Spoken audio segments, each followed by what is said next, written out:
গিন্নি, কোথায় গেলে? একটু পানি দাও দেখি।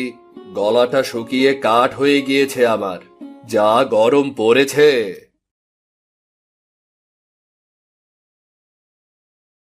নাও পানি, ভাতও এনেছি, খেয়ে নাও।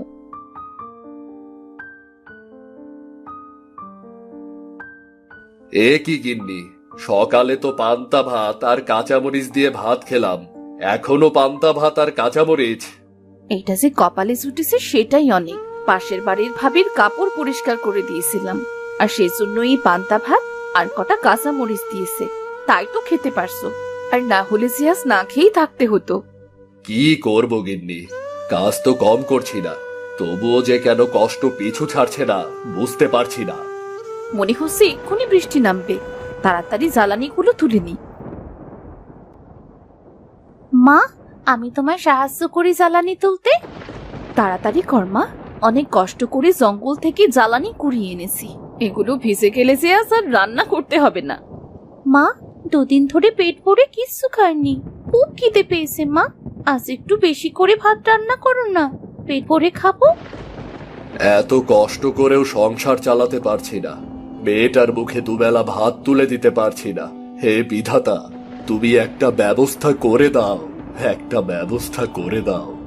মন খারাপ করো না বাবা, দেখবে একদিন আমাদের সব অভাব চলে যাবে। তোরা তাড়াতাড়ি ঘরে যা, দেখ বৃষ্টি শুরু হয়ে গিয়েছে। গিন্নি, দেখো কেমন ঝড় হচ্ছে, এমন ঝড় হলে তো আমাদের ঘর ভেঙে যাবে। এমন অলক্ষণে কথা বলো না, বিধাতাকে স্মরণ করো, তিনি একটা ঠিক ব্যবস্থা করে দেবেন। রমেশ, রূপা, সোনালি যখন গল্প করছিল, তখন তাদের বাড়িতে অনেকগুলো হাঁস এসে ডাকতে শুরু করে। বাবা মা, দেখো না, কত সুন্দর সুন্দর হাঁস এসেছে আমাদের বাড়িতে। বলি বাবা, আমরা যদি হাঁস চাষ করি তাহলে কেমন হয় বলো? হাঁস যখন বড় হয়ে ডিম দেবে, তখন আমাদের আর না খেয়ে থাকতে হবে না।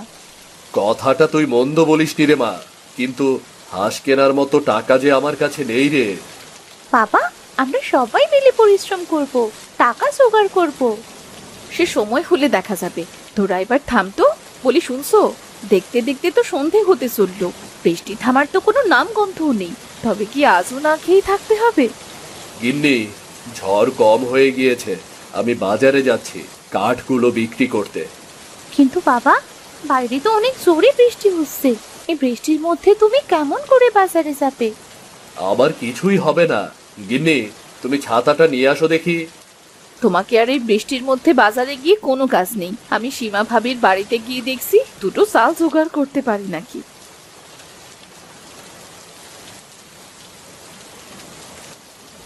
এই বলে রূপা একটা ছাতা নিয়ে সীমাদের বাড়িতে যায়, আর সীমাকে সব খুলে বলে। বলি, আপনার জন্য কি আমি চাল নিয়ে বসে আছি নাকি? প্রতিদিন কিছু না কিছুর জন্য তো আসতেই থাকেন। আসলে ভাবি, বৃষ্টির জন্য আপনার ভাই কাঠ বিক্রি করতে যেতে পারেনি। কিন্তু আপনি তো ঠিক চাল নিতে চলে এসেছেন। বলি, আমি কোনো চাল দিতে পারবো না। সকালে রান্না করা কিছু ভাত আর তরকারি আছে, গরুকে দেবার জন্য রেখেছিলাম, আপনি বরং সেটাই নিয়ে যান। ঠিক আছে ভাবি, আপনি বরং সেটাই দিন।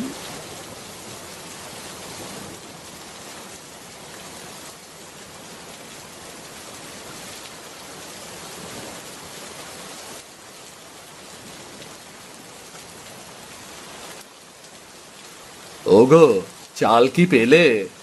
না, সীমা ভাবি চাল না দিয়ে অনেক অপমান করেছে, তবে সকালের কিছু বাসি ভাত দিয়েছে। আজ বরং এটা খেয়েই দিন কাটিয়ে দাও। আমার জন্য তোমাদের কত কথাই না শুনতে হয়। না, এবার থেকে আমাকে আরো পরিশ্রম করতে হবে।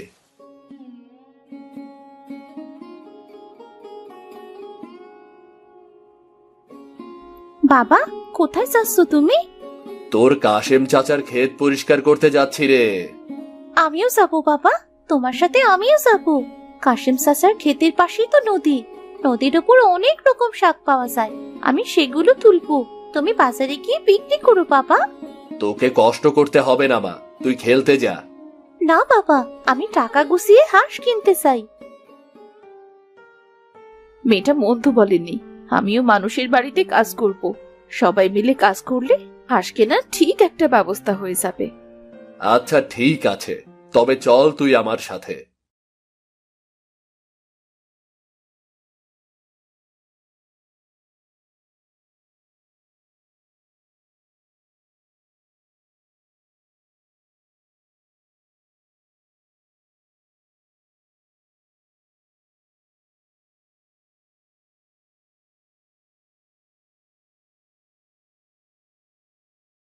মালতী মাসি, আমার কাজ শেষ গো।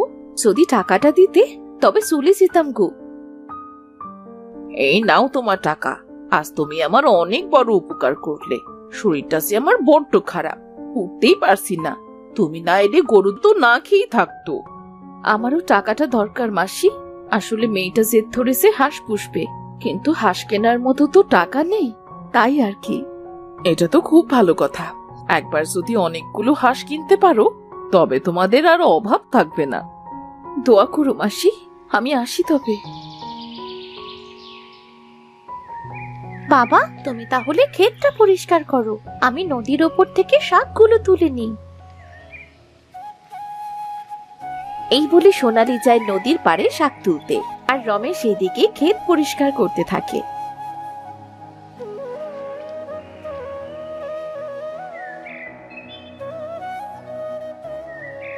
বাবা, আমার শাক তোলা হয়ে গিয়েছে।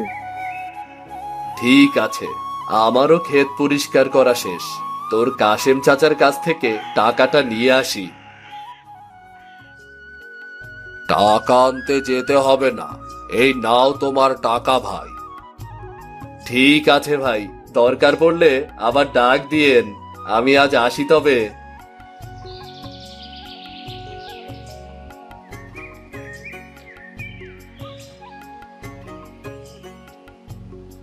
গিন্নি, ও গিন্নি, কোথায় গেলে? আমি বাজারে যাচ্ছি শাক বিক্রি করতে। দাঁড়াও, আমার কাছেও কিছু টাকা আছে। আজ কাজ করে পেয়েছি, এই টাকাও নিয়ে যাও। যদি কম দামের ভেতরে হাঁস পাও তবে কিছু হাঁস নিয়ে এসো। ঠিক আছে গিন্নি। এই বলে রমেশ শাক বিক্রি করতে বাজারে চলে যায়।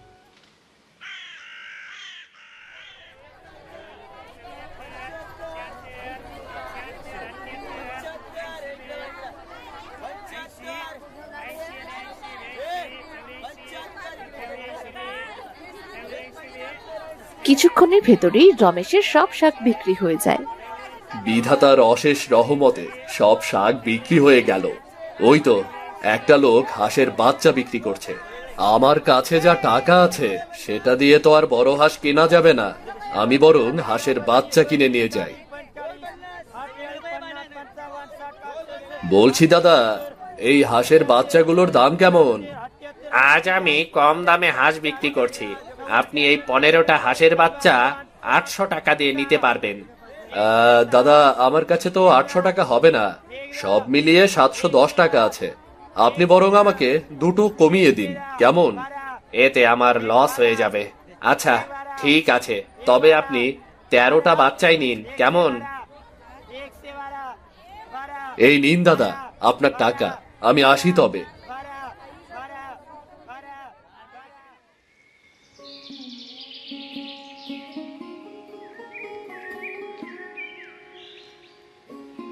বাবা, তুমি হাঁসের বাচ্চা এনেছো?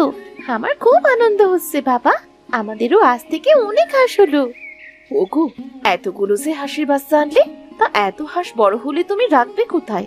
আর তাছাড়া ওদের জন্য খাবার এনেছো, আজ ওদের কি খেতে দেবে? না গিন্নি, হাঁস কিনে সব শেষ হয়ে গিয়েছে। আচ্ছা মা, আমি হাঁসগুলোকে ছেড়ে দিয়ে চারপাশটা ঘুরিয়ে নিয়ে বেড়াই। ওরা পোকামাকড় কুটে কুটে খাবে, আর কাল একটা ঠিক ব্যবস্থা করা যাবে। তবে তুই দেখ, কিছু খাওয়াতে পারিস নাকি? লতা ভাবির কাপড় পরিষ্কার করে দেওয়ায় সে কিছু চাল দিয়েছে, আমি বরং সেটাই রান্না করি। এই বলে রূপা রান্না করতে চলে যায়, আর সোনালি হাঁসের বাচ্চাগুলোকে ছেড়ে দেয় পোকামাকড় খাওয়ানোর জন্য। হাঁসের বাচ্চা কিছু না খাওয়ায় সোনালি ঘরে চলে যায়। এই ফাঁকে হাঁসের বাচ্চাগুলো হাঁটতে হাঁটতে একসময় সোনালিদের বাড়ির পাশের পুকুরে চলে আসে। মা, ও মা, হাঁসের বাচ্চাগুলোকে যে কোথাও দেখছি না, ওরা গেল কোথায় সব? ওদের কোথায় রেখে গিয়েছিলি? কত আশা করে নিয়ে এসেছিলাম ওগুলোকে, সেই আশা বুঝি আর পূর্ণ হলো না। আসলে মা, হাঁসের বাচ্চাগুলো কিছুই খাচ্ছিল না, তাই ঘরে গিয়েছিলাম ওদের খাবার মতো কিছু আছে কিনা তাই খুঁজতে। এসে দেখি।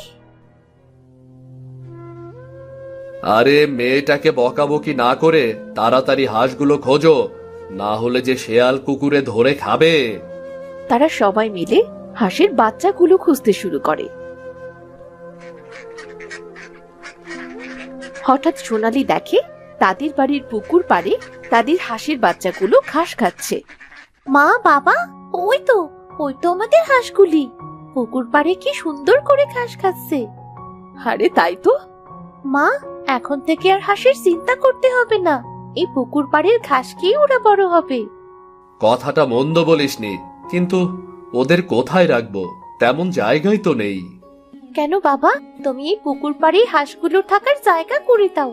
তাছাড়া এই পুকুর তো আমাদেরই, এখানে হাঁস পুষলে অনেক ভালো হবে, ওদের গোসল করতেও সুবিধা হবে।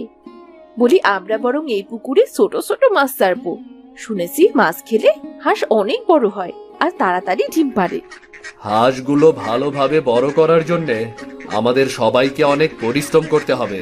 মা সোনালি, হাঁসের বাচ্চাগুলোর পেট ভরে গিয়েছে, আজ এদের বাড়িতে নিয়ে চল।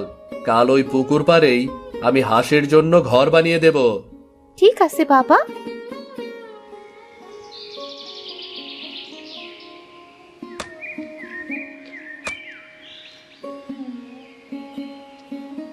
খুব সুন্দর হয়েছে ঘরটা, বাড়ির সামনে সব সময় দেখাও যাবে। পুকুর পাড়টাও খুব ঠান্ডা, হাঁসগুলোর কষ্ট হবে না। হ্যাঁ রে মা। আচ্ছা, আমি শাক তুলে বিক্রি করতে যাচ্ছি। গিন্নি, তুমি দেখো কারো বাড়ি কাজ পাও কিনা। কিছুদিন কষ্ট করে পুকুরে কিছু ছোট মাছ ছাড়বো, যাতে হাঁসের খাবার কষ্ট না হয়। বড় হলে কি আর শুধু ঘাসে হবে? আচ্ছা ঠিক আছে, তবে আমি যাচ্ছি। সোনালি মা, তুই তোর বাবার সাথেই যা। এই বলে রূপা কাজ খুঁজতে চলে যায়। রমেশ আর সোনালি শাক তুলে বিক্রি করে, পুকুরে মাছ ছাড়ে। পুকুরের ওপর থেকে ঘাস আর পুকুর থেকে মাছ খেয়ে তাদের হাঁস অনেক বড় হয়ে যায়। আরে রমেশ ভাই, তুমি দেখি পুকুর ভরে হাঁস পুষতে শুরু করেছো। সেদিন যে হাঁসের বাচ্চা কিনেছিলে, সেটা সেই হাঁস না? হ্যাঁ ভাই, আসলে হাঁস পুষবার মতো তেমন জায়গা আমার নেই, তাই তো পুকুর পাড়েই হাঁসের খামার দিয়েছি। ওদের খাবার কেনার মতো টাকা নেই, এই পুকুরেই হাঁসগুলো সবসময় থাকে। ঘাস আর মাছ খেয়ে বাঁচে ওরা। কি বলছো? ঘাস আর মাছ খেয়ে তোমার হাঁস এত বড় হয়ে গিয়েছে? হ্যাঁ ভাই, দেখবে এবার তোমার সব অভাব কেটে যাবে। তোমার হাঁস খুব তাড়াতাড়ি ডিম দেবে। আমি আসি তবে। রিতম সেখান থেকে চলে যায়। কেটে যায় আরো কিছুদিন। একদিন সকালে খামারের দরজা খুলতে গিয়ে সোনালি দেখে তাদের 2টা হাঁস মারা গিয়েছে আর বাকি হাঁসগুলো সব অসুস্থ। হাই হাই হাই, এই কি সর্বনাশ হলো! বাবা, মা, দেখো আমাদের সব শেষ হয়ে গেল। কি হয়েছে? অমন করে কাঁদছিস কেন? আমাদের 2টো হাঁস মারা গিয়েছে, বাকি একটা হাসপাতে সবগুলো অসুস্থ, মনে হচ্ছে বাঁচবে না। কত কষ্ট করে না খেয়ে কত আশা নিয়ে হাঁসগুলো পুষেছিলাম, একটু সুখের মুখ দেখব বলে, আর বিধাতা বুঝি আমার কপালটাই ভেঙে দিল। বাবারে, তোদের দেখে অনেক হাঁস, তা আমায় একটা হাঁস দিবি? অনেকদিন হাঁসের মাংস খাইনি। আসলে বুড়িমা, আমাদের হাঁসগুলো যে অসুখ করেছে। ওই তো, ওই ভালো হাঁসটা আমায় দিবি? ওই একটি হাঁসই ভালো আছে, তুমি যেহেতু চাইছো তবেও হাঁসটা তুমি নিয়ে যাও।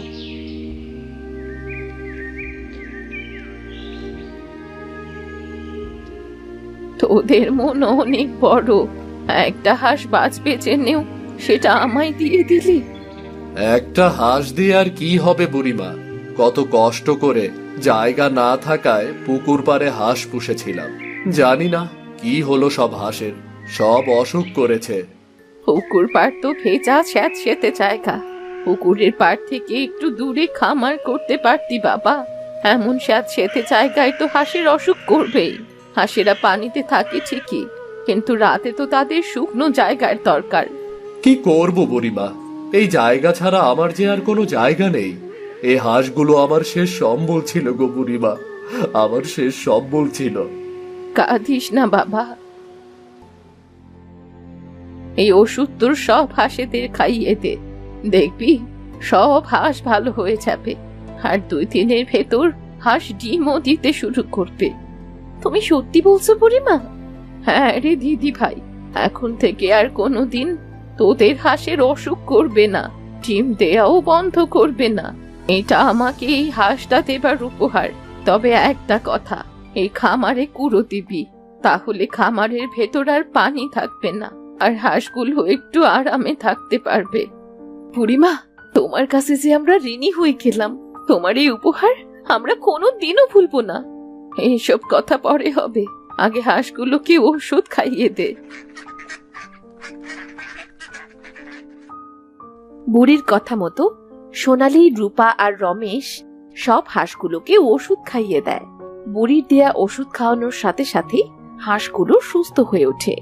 রমেশ খুশি হয়ে যখন বুড়িকে এই কথা বলতে যায়, পেছন ফিরে দেখে বুড়ি সেখানে নেই। এ কি, বুড়িমা কোথায় গেল? বুড়িমা, বুড়িমা! বাবা, উনি মনে হয় চলে গিয়েছেন বাবা। তবে বুড়িমা আমাদের অনেক উপকার করলেন। ওই বুড়িমা মনে হয় জাদু জানেন। যাই হোক, আমাদের বাড়িতে কুড়ো আছে, আমি বরং কুড়ো এনে হাঁসের খামারে দিয়ে দিই।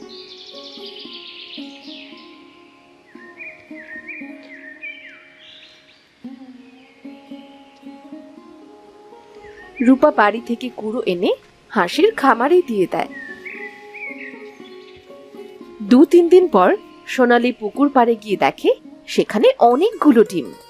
মা, বাবা, তোমরা দেখে যাও, আমাদের হাঁস পুকুর পাড়ে ডিম দিয়েছে। সত্যি তো?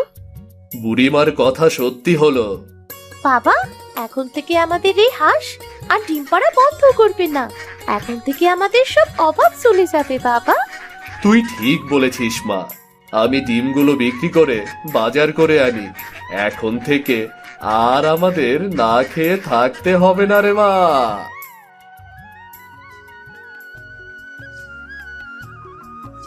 রমেশ খুশি মনে হাঁসের ডিম নিয়ে বাজারে চলে যায়। সে ডিম বিক্রি করে বাজার করে আনে। আর এরপর থেকে তাদের সবগুলো হাঁসে প্রতিদিন ডিম দিতে শুরু করে, যা বিক্রি করে তাদের সংসারটা ভালোভাবেই চলে যায়।